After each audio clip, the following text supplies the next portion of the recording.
Rain pelted the sidewalk outside Dottie's diner as Olivia Hayes wiped down the last table of her double shift. Her shoulders ached from 12 hours of carrying trays, and her feet throbbed inside her worn sneakers. The clock above the kitchen doorway read 11:23 p.m. "You heading out?" asked Marge, the night manager, as she counted the register. "Yeah, finally."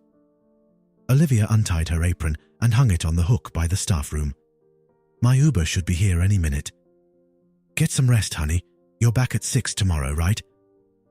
Olivia nodded, too tired to voice her dread of another early morning. 6 days a week of double shifts had become her norm over the past 3 months, since her grandmother's medical bills had started piling up.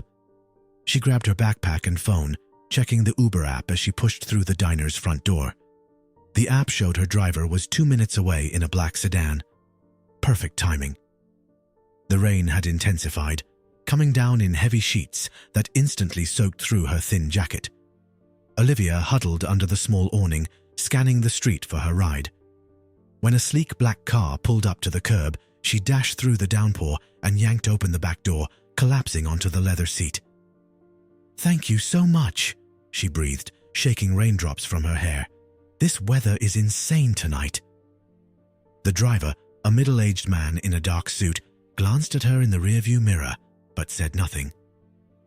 Olivia was too exhausted to notice the lack of Uber stickers on the windows, or that the car's interior smelled of expensive cologne rather than air freshener. 22 Westlake Avenue, please," she said, leaning back against the seat. The leather felt unusually soft, and the car was eerily quiet compared to the typical Ubers she took after late shifts. As the car pulled away from the curb, Olivia checked her phone, scrolling through emails from culinary schools she'd applied to months ago. Another rejection had arrived during her shift, her third this month. "You know," she said, more to herself than to the silent driver, "they always say persistence is key, but sometimes I wonder if I'm just being stubborn." The driver made a smooth turn, saying nothing. "I've been working in kitchens since I was 16, Olivia continued, the day's exhaustion loosening her tongue. "Started as a dishwasher, worked my way up to line cook at a decent place before it closed. Now I'm back to square one at Dottie's." She laughed softly. "Not that I don't appreciate the job. The tips are decent, and Marge gives me kitchen shifts when she can." Rain streaked across the windows as they drove through downtown Seattle, the city lights blurring into watery halos. The driver navigated the wet streets with practiced ease, occasionally glancing at her in the mirror. "Sorry, I'm rambling," Olivia said, noticing his glances. "Long day?" "It's fine," the man replied, his voice deep and measured. It was the first time he'd spoken, and something about his tone made Olivia sit up straighter. She looked around the car more carefully now. The interior was immaculate. No water bottles or snacks for passengers, no phone mount on the dashboard, just sleek, expensive luxury. "This isn't an Uber, is it?" she asked, heat rising to her cheeks. The driver shook his head slightly. "No." Olivia's heart rate spiked. "Oh my God, I'm so sorry. I was waiting for..." She fumbled with her phone, checking the app. Her actual Uber was still searching for her back at Dottie's. "I can't believe I just jumped into your car. Please, pull over anywhere here, and I'll get out." "It's pouring," the man said calmly. "And it's late. I can take you to your address. It's not far out of my way." Olivia hesitated. Under normal circumstances, she'd never accept a ride from a stranger, but she was exhausted. It was raining torrentially, and something about the man's demeanor seemed trustworthy despite his reserve. "That's incredibly kind, but I can't ask you to do that." "You didn't ask. I offered." He made another turn, heading toward her neighborhood. "I'm Robert, by the way." "Olivia." She clutched her backpack tighter. "I really am sorry about the mix-up." Robert nodded, but didn't respond.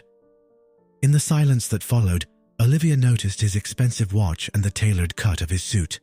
Whoever he was, he wasn't hurting for money. "So," she said, trying to fill the awkward quiet, "what keeps you out so late on a Tuesday?" "Board meeting," he replied. "Ran longer than expected." "You work downtown?" "I have several businesses in the area." Something about his deliberately vague answers piqued Olivia's curiosity, but she didn't press. Instead, she gazed out at the rain-slicked streets, recognizing the approach to her apartment building. "It's the brick building just ahead on the right," she said, pointing. Robert pulled the car to a smooth stop under the building's small entrance canopy. Before Olivia could reach for the door handle, he turned to face her. "You mentioned working in kitchens," he said. "Are you a chef?" The question caught her off guard. "I want to be. Right now, I'm a waitress who occasionally helps with prep work." Robert studied her for a moment. "What kind of cooking do you do?" "Whatever I can," Olivia answered honestly. "I experiment a lot at home. I like taking classic comfort foods and giving them modern twists. Nothing fancy, just good flavors that make people happy." For the first time, Robert smiled slightly. Food should make people happy. "Exactly," Olivia said, surprised by his understanding. "My grandmother always said cooking with love was the most important ingredient." "Your grandmother sounds wise." "She is. She taught me everything I know about food." Olivia reached for the door handle. "Thank you again for the ride. I really appreciate it." "Wait," Robert said, retrieving a business card from his jacket pocket. "I might have an opportunity for you." Olivia took the card cautiously.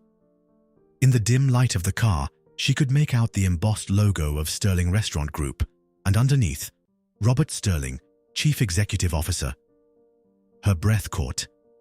Sterling restaurants were among the most prestigious in Seattle.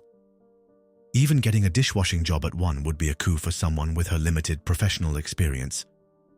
"I'm not sure I understand," she said, looking from the card to Robert's face. "My executive chef at Blackbird is looking for a new line cook. Based on our conversation, I think you might be a good fit." Olivia stared at him, suspicion replacing her initial shock. "Why would you offer that to someone who just mistakenly hijacked your car?" Robert's expression remained neutral. "Let's call it intuition. I've been in the restaurant business for 25 years. I can usually spot talent." "You haven't even tasted my food," Olivia pointed out. "True, but passion and perseverance count for a lot in this industry." He nodded at the card in her hand. "Call that number tomorrow if you're interested. Ask for Maria in HR. Tell her I sent you." Olivia clutched the card, her mind racing. This was either the opportunity of a lifetime or some kind of bizarre trick. "I don't know what to say." "You don't need to say anything now. Think about it." Robert turned back to face the windshield. "Good night, Olivia."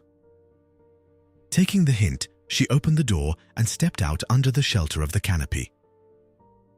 "Good night, Robert, and thank you." As the black car pulled away, Olivia stood in the dim light of her building's entrance, staring at the business card in her hand. Rain continued to pour around her, but she barely noticed. After years of struggling and dreaming, could her big break really have come from mistakenly climbing into a stranger's car? Or was there something else going on, something she couldn't yet see? With a deep breath, Olivia tucked the card into her pocket and headed inside. Tomorrow would bring answers, one way or another. Olivia stared at her phone, Robert Sterling's business card propped against her coffee mug. Morning light filtered through her apartment's small window, illuminating the worn furniture and cramped kitchen. She'd barely slept, her mind replaying the strange encounter from the night before. "This is crazy," she muttered, picking up the card again. The embossed lettering felt expensive beneath her fingertips. Sterling Restaurant Group operated 5 high-end establishments across Seattle, each with multiple awards and months-long reservation lists. Her phone buzzed with an incoming call. Her grandmother's name flashed on the screen.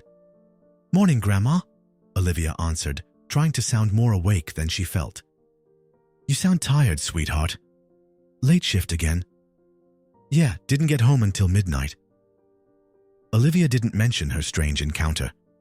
Her grandmother would either worry about her safety or get too excited about the opportunity.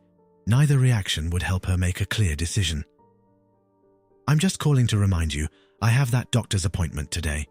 The neighbor's driving me, so don't worry about rushing over." "Are you sure? I can try to switch shifts." "Absolutely not," her grandmother interrupted firmly. "You've missed enough work because of me. I'll call you afterward with any news." After they hung up, Olivia turned back to the business card. She had a rare day off, originally planned for catching up on sleep and apartment cleaning. Instead, she found herself pulling up the Sterling Restaurant Group website on her laptop. Blackbird was their flagship restaurant, modern Pacific Northwest cuisine with an emphasis on local, sustainable ingredients. The executive chef, James Barrett, had won regional awards for his innovative cooking. Working under him would be an education worth more than any culinary school. "What's the worst that could happen?" Olivia asked herself. "They say no. I'm used to rejection." Before she could talk herself out of it, she dialed the number on the card. "Sterling Restaurant Group, how may I direct your call?" A polished voice answered. "Hi, I'd like to speak with Maria in HR, please." Olivia's voice came out smaller than intended. "May I ask who's calling?" "Olivia Hayes. Robert Sterling suggested I call." There was a brief silence. "One moment, please." The hold music was jazz, soft and sophisticated. Olivia's heart pounded as she waited, rehearsing what to say. "This is Maria Vasquez." The new voice was warm but businesslike. "Hi, Maria. My name is Olivia Hayes. Robert Sterling gave me your number last night. He mentioned something about a line cook position at Blackbird." "Ah, yes. Mr. Sterling informed me you might call." Maria's tone shifted slightly, becoming more interested. "He was quite impressed with your conversation." "That's surprising." Olivia couldn't help her honesty. "We only talked for a few minutes." Maria chuckled. "Mr. Sterling has good instincts about people. Can you come in for an interview today? Chef Barrett has an opening at 2. Olivia nearly dropped her phone. "Today? Yes, I can make that work." "Excellent. Bring your resume and be prepared to discuss your experience and culinary perspective. Blackbird is located." "I know where it is," Olivia said quickly, then winced at interrupting. "Sorry. I'm familiar with the restaurant."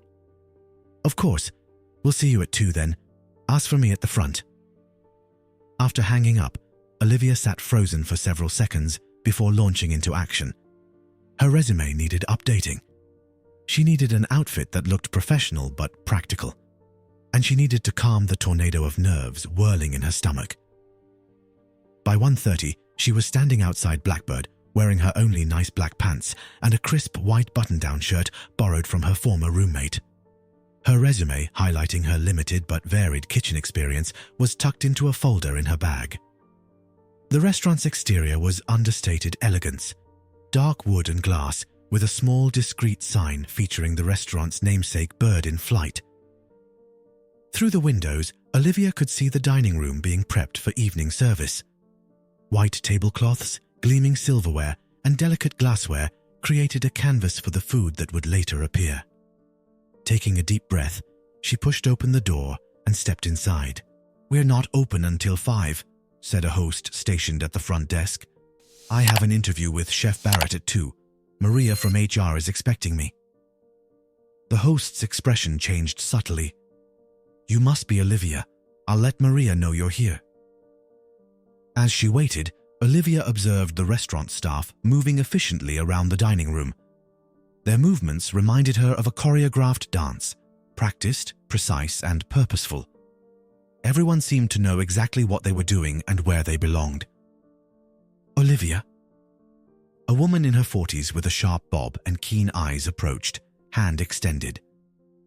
"Maria Vasquez, thank you for coming in on such short notice." They shook hands, and Maria led her through the dining room toward the back of the restaurant. "Chef Barrett runs a tight kitchen, but he rewards talent and hard work. Mr. Sterling rarely makes personal recommendations, so you've already got 1 point in your favor." The kitchen door swung open to reveal a gleaming workspace unlike any Olivia had seen before. The equipment was top of the line, the counters immaculate stainless steel. Staff in white coats moved with quiet efficiency, prepping for dinner service. A tall man with salt and pepper hair looked up from a clipboard as they entered. "This is her?" he asked Maria, his eyes quickly assessing Olivia. "Yes, Chef. Olivia Hayes." Chef Barrett set down his clipboard and approached. Up close, the intensity of his gaze was intimidating. "Sterling says you have potential. What makes you think you belong in my kitchen?" The directness of the question caught Olivia off guard, but she squared her shoulders. "I don't know if I belong here yet, but I know food is my passion. I've worked in kitchens since I was 16, and while they weren't at this level, I've learned something valuable at each one." Barrett's expression remained neutral. "What's your signature dish?" "My grandmother's coq au vin, but with a Pacific Northwest twist. I use local mushrooms, a reduction of Pinot Noir from Willamette Valley, and finish it with a lavender-infused butter." Something flickered in Barrett's eyes. Interest, maybe. Experience with French technique? Good. What about under pressure?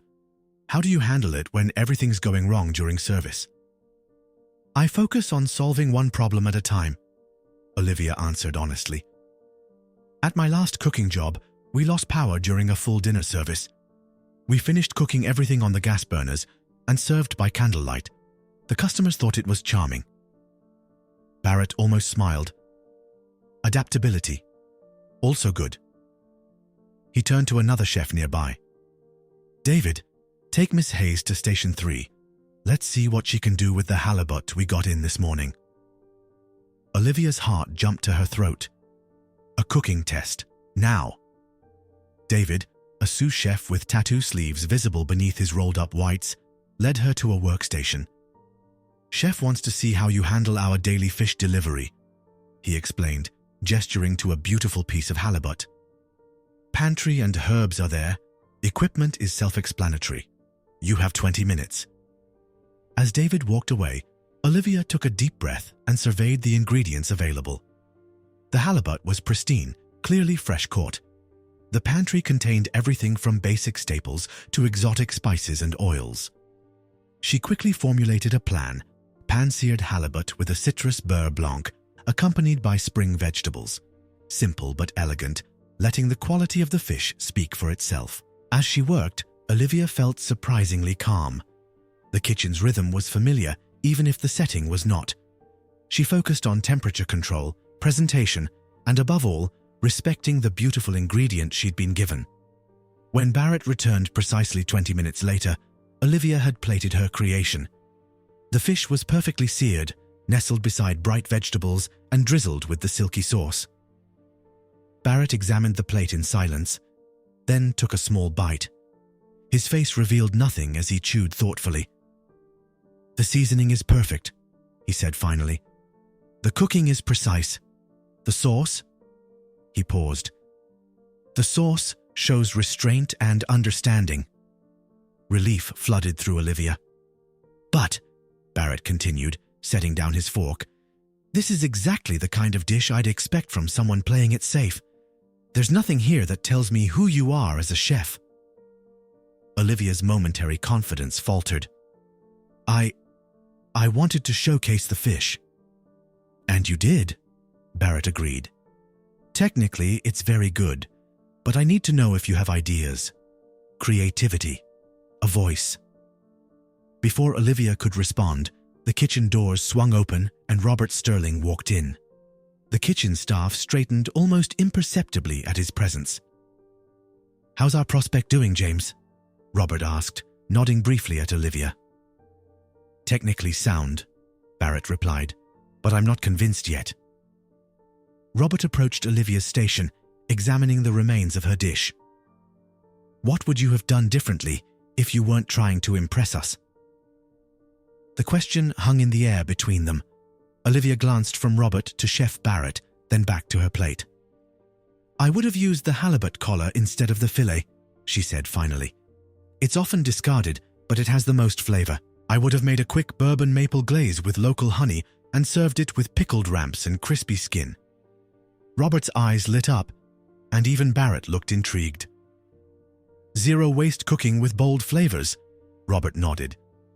James, I think we've found our new line cook.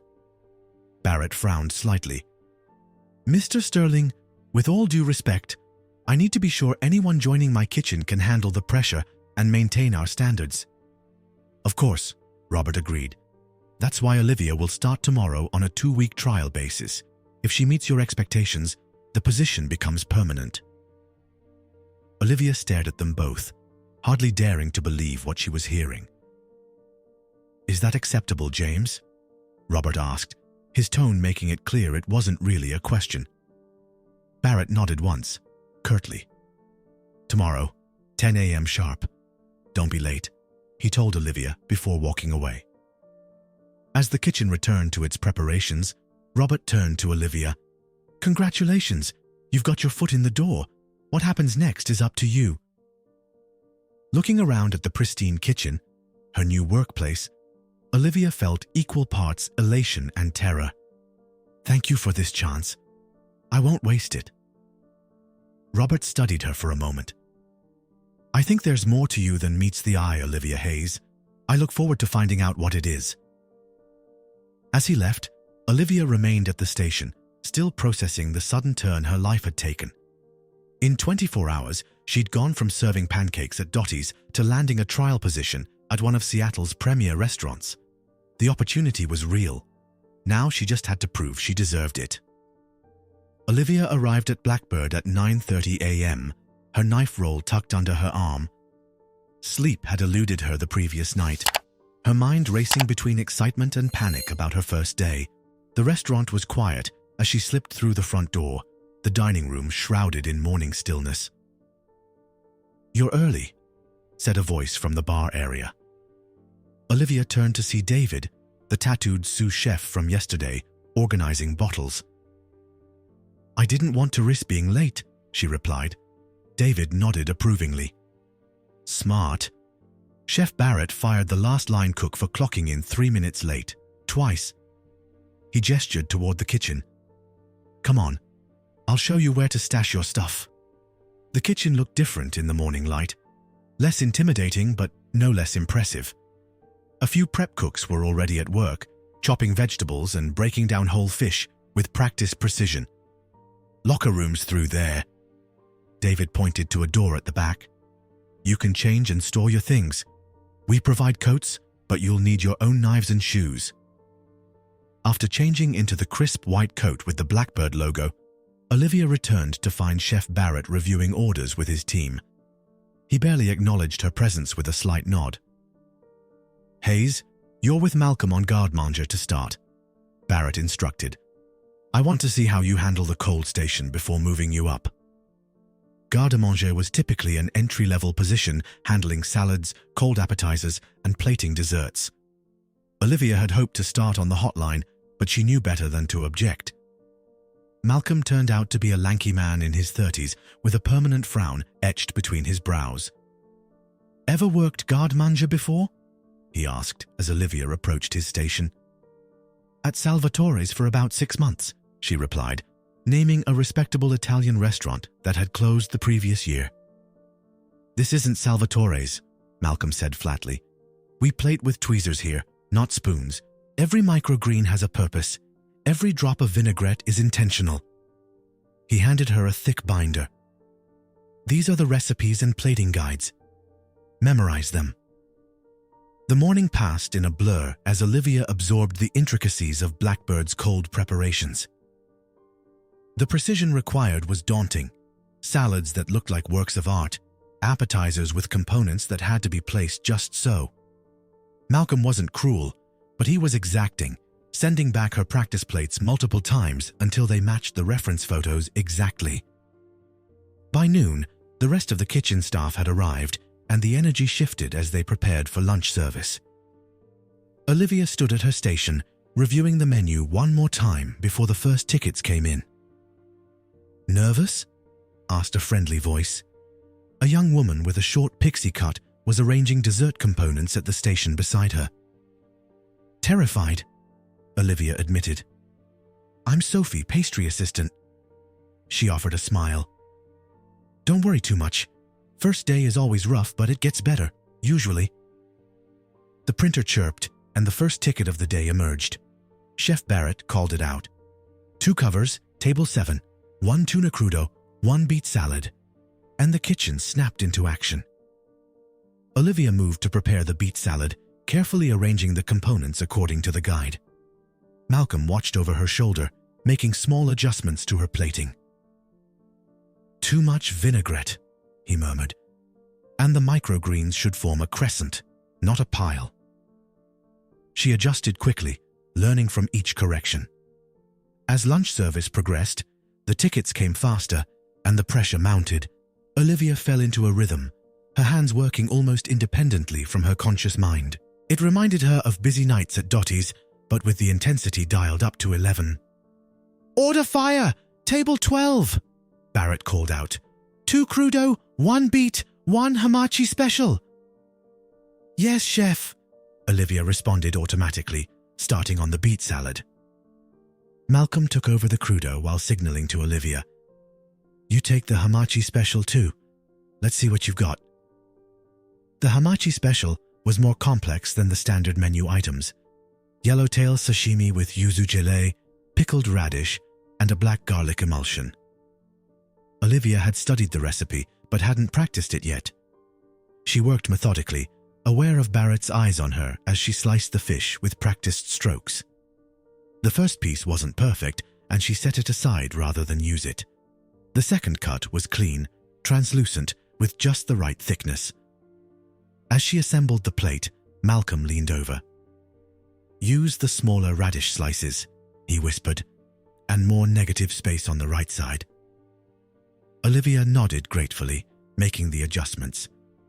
When she finished, the plate looked almost identical to the reference photo. She placed it on the pass alongside Malcolm's items. Chef Barrett inspected each dish carefully before allowing them to leave the kitchen. He studied Olivia's hamachi for what felt like an eternity before finally nodding. Acceptable. Table 12. Service. The lunch rush continued for 2 more hours, and by the time it slowed, Olivia's back ached and her feet throbbed. She had made mistakes, a missed garnish, a heavy-handed vinaigrette, but nothing catastrophic. Malcolm had become less critical as the service progressed, even offering an occasional good when she executed a plate particularly well. During the brief lull between lunch and dinner prep, Olivia stepped outside for air. The alley behind the restaurant was nothing like the elegant dining room, just concrete, dumpsters, and staff catching quick breaks. She leaned against the wall, stretching her shoulders. First day going okay? David appeared beside her, lighting a cigarette. I think so. Malcolm hasn't thrown anything at me yet, so that's something. David chuckled. Malcolm doesn't throw things. He just judges you silently until you wither away. What about Chef Barrett? Does he always watch new staff that closely? Only the ones Robert personally brings in. David blew smoke away from her. Which is exactly none until you. Olivia frowned. What do you mean? Robert Sterling doesn't usually recruit line cooks. He deals with executive chefs and investors. David studied her curiously. So, yeah, everyone's wondering what's so special about Olivia Hayes. Before she could respond, the back door opened and Sophie poked her head out. Hayes, chef's looking for you. Back inside, Olivia found Barrett reviewing dinner prep lists. Your station work was adequate today, he said without preamble. Tomorrow I want you on hot apps. Malcolm says you have decent knife skills and timing. Thank you, chef, Olivia replied, surprised by the quick promotion from cold station. Don't thank me yet. Barrett fixed her with a stern look. Hot apps is where we separate the cooks from the pretenders. Every service, I have VIPs requesting our scallops. They must be perfect every time. I understand. Do you? Barrett set down his clipboard. This is a Michelin-starred restaurant, Hayes. People save for months to eat here. Every plate that leaves this kitchen reflects on all of us. Olivia straightened her shoulders. I take that responsibility seriously, chef. Barrett studied her for a moment longer. "We'll see. Dinner service starts in an hour. Help Malcolm finish prep, then observe Carlos on hot apps tonight." Dinner service moved at an even more intense pace than lunch. Standing beside Carlos at the hot appetizer station, Olivia watched in awe as he juggled multiple dishes simultaneously, searing scallops, plating foie gras, finishing risotto, all while maintaining perfect timing and presentation. "The secret," Carlos told her during a rare quiet moment, "is to always work clean and think 3 tickets ahead." By the end of service, Olivia was exhausted but exhilarated. The kitchen had produced hundreds of flawless dishes, working together like a well-oiled machine. Despite her fatigue, she stayed to help with cleanup, wanting to make a good impression. As the staff began to disperse around midnight, Chef Barrett approached her. "Tomorrow, 9 a.m., we have a special event preparation." "I'll be here," Olivia promised. She was gathering her things from the locker room when she heard voices from Barrett's office next door. "I don't understand your interest in this girl, Robert." Barrett's voice was low but clear through the thin wall. "She has potential, sure, but she's inexperienced for our level. Trust me on this, James." Robert's voice was unmistakable. "There's something about her approach to food that reminds me of someone I used to know. This is a restaurant, not a charity. If she can't keep up, you can let her go," Robert interrupted. "But give her a real chance. That's all I'm asking." Olivia moved away from the wall, unsettled by what she'd overheard. Robert's interest in her career remained puzzling. Who did she remind him of? And would she live up to whatever expectations he had? Outside the restaurant, the night air had cooled. Most of the staff had already left, heading to late-night bars or straight home to crash before another early start. "Hey, new girl," Sophie called from across the street. "A bunch of us are grabbing drinks at McCoy's. Want to join?" Olivia hesitated. She was exhausted, but she also knew that kitchen camaraderie was built after hours. "Sure," she said, crossing to join the small group. "One drink?" McCoy's was a dive bar frequented by restaurant staff from across the city. Inside, Sophie introduced Olivia to several Blackbird employees she hadn't met during her first day. Line cooks, servers, even the sommeliers. "So you're Robert's mystery project," said one of the line cooks, a guy named Tyler. "What's the story there?" Olivia sipped her beer. "No story. Right place, right time, I guess." "Must be nice," Tyler remarked with a hint of bitterness. "Some of us worked years to get into Blackbird." "Hey, ease up," David interjected. Hayes held her own today. The conversation shifted to kitchen gossip, and Olivia relaxed slightly. These people lived the same grueling schedule she was embarking on. Long hours, physical demands, the constant pressure of perfection. As promised, she nursed just one drink before saying her goodbyes. Outside, she checked her phone and found 3 missed calls from her grandmother. Worry immediately knotted her stomach. "Grandma, is everything okay?" she asked when her grandmother answered. "Everything's fine, dear. I just wanted to hear about your first day.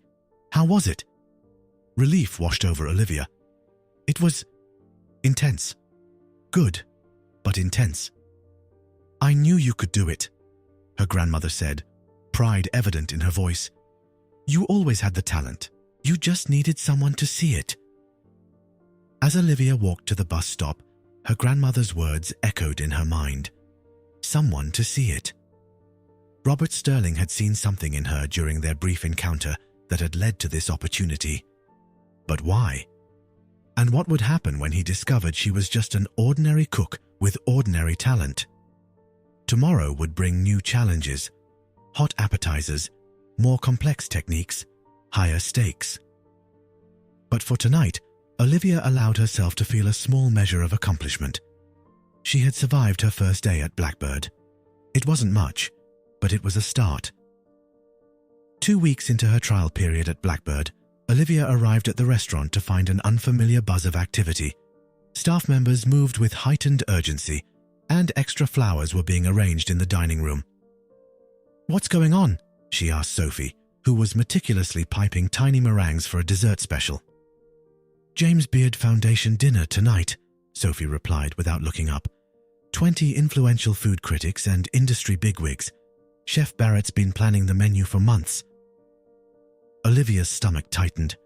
No one had mentioned this to her. "Should I be worried?" "Only if you mess up," Sophie said with a small smile. "But seriously, just focus on your station. Chef will be watching everyone like a hawk today." In the past 2 weeks, Olivia had progressed from garde-manger to hot appetizers, earning grudging respect from her colleagues. The hours were brutal, often 14-hour days with barely enough time to check on her grandmother between shifts. But the work itself was exhilarating. Each day brought new techniques, new ingredients, and new challenges. Chef Barrett appeared from his office, clipboard in hand. "Listen up. Tonight is not about individual glory. It's about showcasing what Blackbird can do as a team."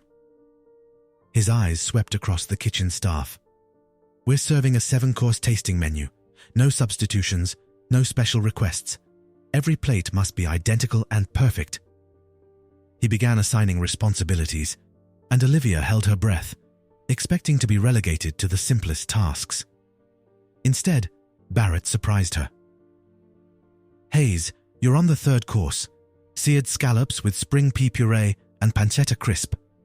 David will expedite." Her eyes widened. The scallop dish was one of Blackbird's signatures. "Yes, chef," she managed to respond, ignoring the raised eyebrows from some of her co-workers. As Barrett continued the assignments, David sidled up next to her. "Don't look so terrified," he murmured. "He wouldn't give you the dish if he didn't think you could handle it."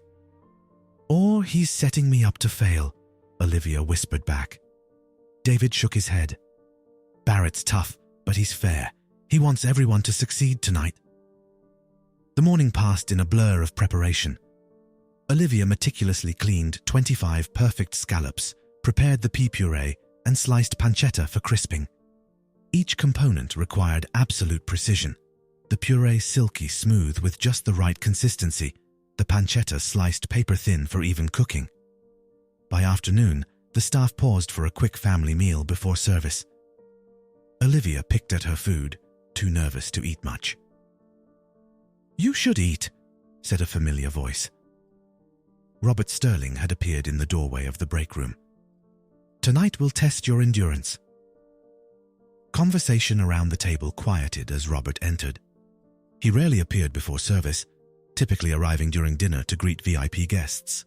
"The James Beard Foundation specifically requested to return to Blackbird this year," Robert told the staff. "That's a testament to all of your talents." His eyes lingered on Olivia. "Even our newest additions." After Robert left, Tyler, the line cook who had been cool toward Olivia since her first day, leaned across the table. "Must be nice having the boss watching out for you." Olivia felt her cheeks warm. "I'm just doing my job, same as everyone else." "Are you?" Tyler challenged. "Because most of us spent years working our way up to handling signature dishes. You've been here 2 weeks." Before Olivia could respond, David cut in. "Back off, Tyler. Chef chose her for the dish, not Sterling." The tension dissipated as Barrett called them back to their stations, but Olivia felt the weight of expectation heavy on her shoulders. She wasn't just proving herself to Barrett anymore. She was proving herself to the entire staff. As 5 o'clock approached, Olivia did a final check of her station. Everything was prepped, organized, and ready. The muscle memory from countless repetitions during training would guide her movements. All she needed was focus. "Listen up, final notes," Barrett addressed the kitchen. 20 covers, all 7 courses, synchronized service, first seating at 6 sharp. I want perfect execution, and I want it done in absolute silence. No chatter, no excuses. Ready? Let's go. The service began smoothly. The first and second courses left the kitchen flawlessly, each plate a miniature work of art. As the third course approached, Olivia took a deep breath and began heating her pans. "Third course fire, all tables," Barrett called out.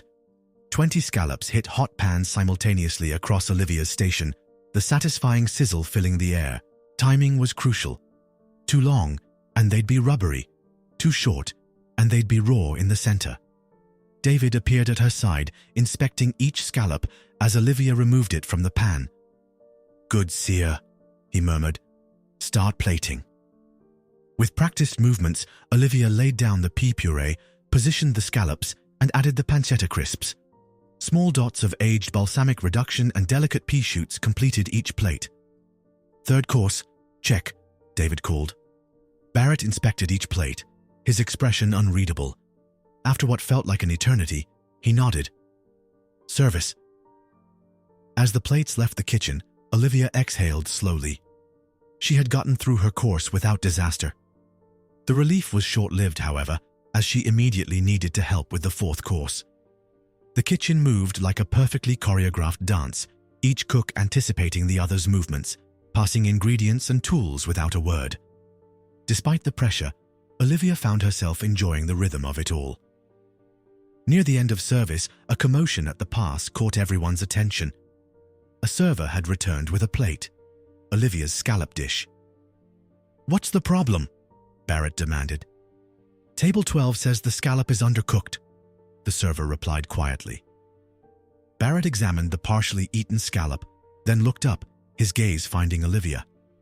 "Hayes, come here." Her heart sinking, Olivia approached the pass.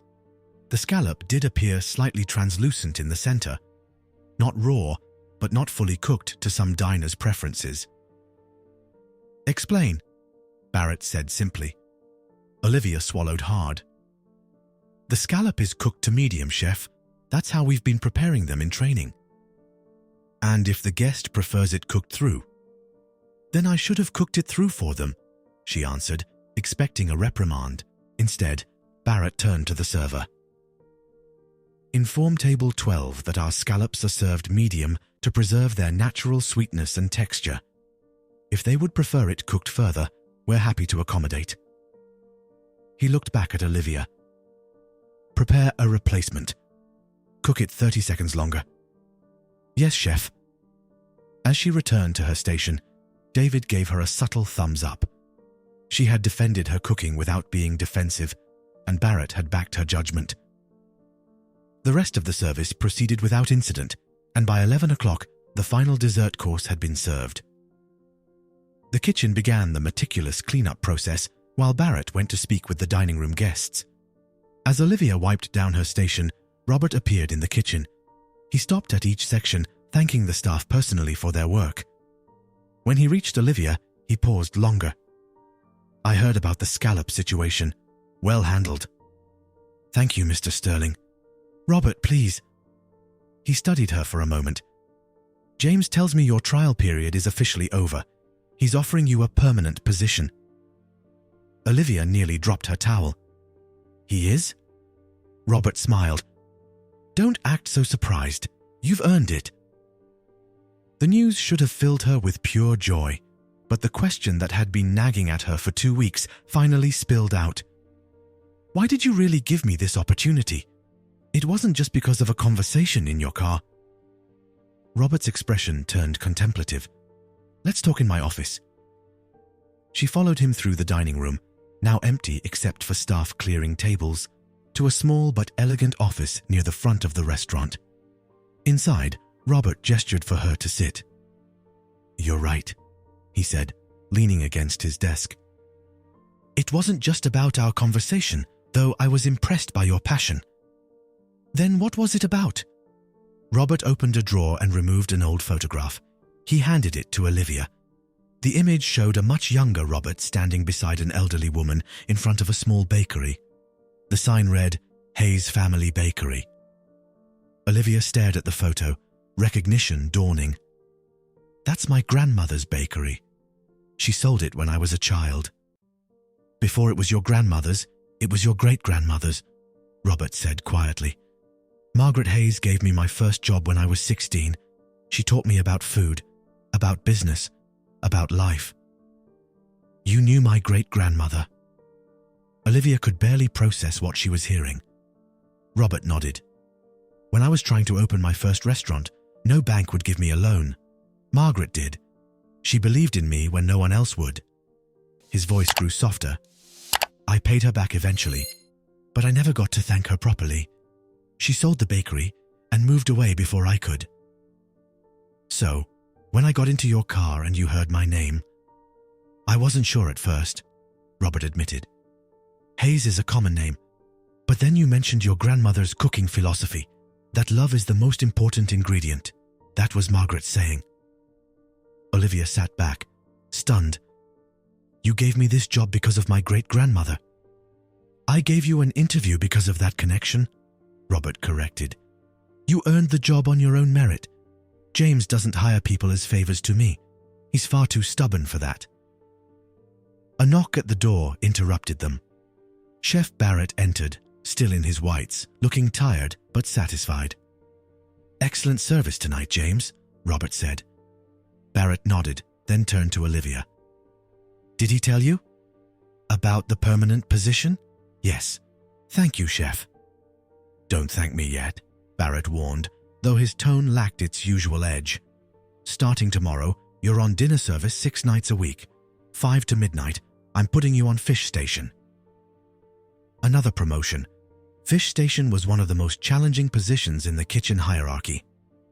I won't let you down, Olivia promised. See that you don't. Barrett glanced at Robert. The James Beard representative wants to speak with you before he leaves. As Barrett departed, Robert turned back to Olivia. You should go home and rest. Tomorrow will be another long day. Olivia stood, still processing everything she'd learned. I still have questions. And we'll have time for them, Robert assured her. But for now, know this. I may have opened the door because of your family connection, but you're the one who walked through it. Your talent is your own. On her way out, Olivia passed through the now empty dining room. The tables had been reset for tomorrow, pristine and waiting. 2 weeks ago, she'd been serving pancakes at Dottie's Diner.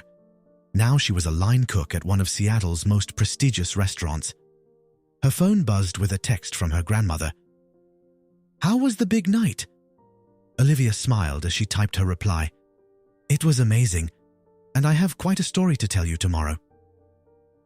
As she stepped outside into the cool night air, Olivia felt something she hadn't experienced in years, a sense of belonging. The connection to her family's past through Robert, the recognition of her skills from Barrett, the begrudging acceptance from her colleagues. It wasn't just about cooking anymore.